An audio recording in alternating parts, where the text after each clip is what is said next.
प्यारे बच्चों, तो कैसे हैं आप सभी। चलिए करते हैं एक्सरसाइज 6.2 क्वेश्चन नंबर सेकंड।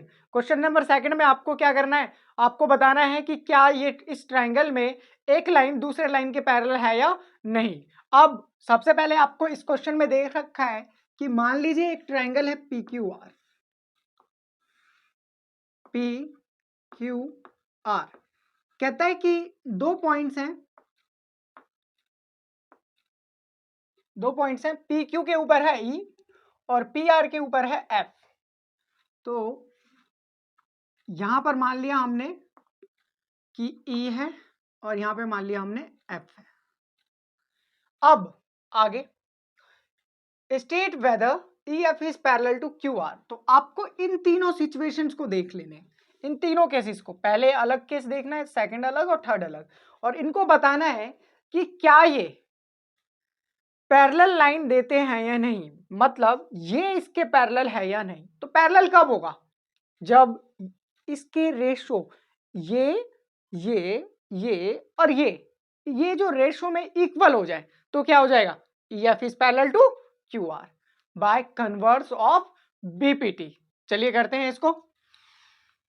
तो फर्स्ट पार्ट हमको दे रखा है 3.9 सेंटीमीटर P की वैल्यू, इससे भी पहले जो कि EF पैरेलल है QR के, सो हम क्या लिख सकते हैं, यहां पर हम एक बात लिख सकते हैं क्या कि PE upon EQ is equals to PF upon FR, और यही क्या करेंगे, हम वैल्यूज पुट कर देंगे। चलिए पुट करते हैं बाय कन्वर्स ऑफ BPT। चलिए पुट करते हैं, P की वैल्यू 3.9, EQ की वैल्यू 3, PF की वैल्यू 3.6 और FR की वैल्यू 2.4। अब इसको अलग अलग सॉल्व कीजिए, इसको भी अलग, इसको अलग और इसको अलग। अगर ये दोनों इक्वल हो जाता है तो हम ये कह देंगे कि EF पैरेलल है किसके, QR के। EF पैरेलल है QR के। अगर इक्वल नहीं होता तो नहीं है, पैरेलल लाइन ही नहीं है, ये खत्म। चलिए ये पॉइंट जैसे ही हम हटाएंगे 0 आ जाएगा नीचे। अब 3 टाइम्स आर 30 एंड 3 से इसको कैंसिल कर सकते हैं 13 टाइम्स में। यहां कितना आया 13/10। चलिए अब इसको भी देखते हैं, पॉइंट से पॉइंट हट गया। अब 13 2s are 26 and 18 2s are 36, तो कितना आया 18/13। क्या ये एक दूसरे के इक्वल है, नहीं। तो इसका ये मतलब है कि इस केस में EF QR के पैरेलल नहीं है। तो सीधा सा आंसर लिखना है हमें नॉट। अब सेकंड पार्ट की बात करते हैं। अब सेकंड पार्ट में हमें क्या करना है बच्चों, तो सिंपल सी चीज है, सेम वैसा ही करना है जैसे हमने यहां पर किया।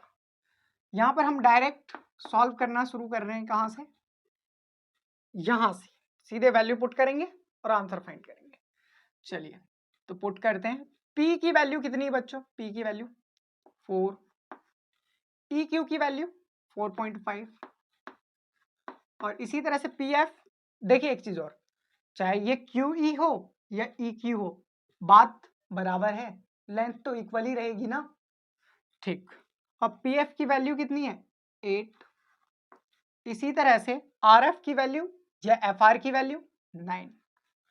अब इसको सॉल्व करते हैं, सिंप्लीफाई करते हैं।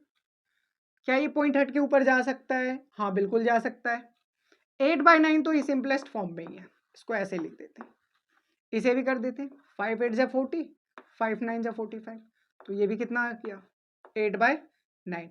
इसका मतलब जब ये दोनों एक दूसरे के इक्वल आ गए तो अब हम क्या कह सकते हैं, अब ये हम कह सकते हैं कि इस सिचुएशन में ये EF पैरेलल है QR के। देन आप लिखेंगे yes EF is parallel to QR। ठीक, और इस स्टेप से पहले, इस पूरे को करने से पहले 2 स्टेप और लिखना है, जो कहां से लेना है, यहां से, ये 2 लाइनें। चलिए आगे करते हैं। लास्ट पार्ट है थर्ड पार्ट। अब थर्ड पार्ट देखते हैं।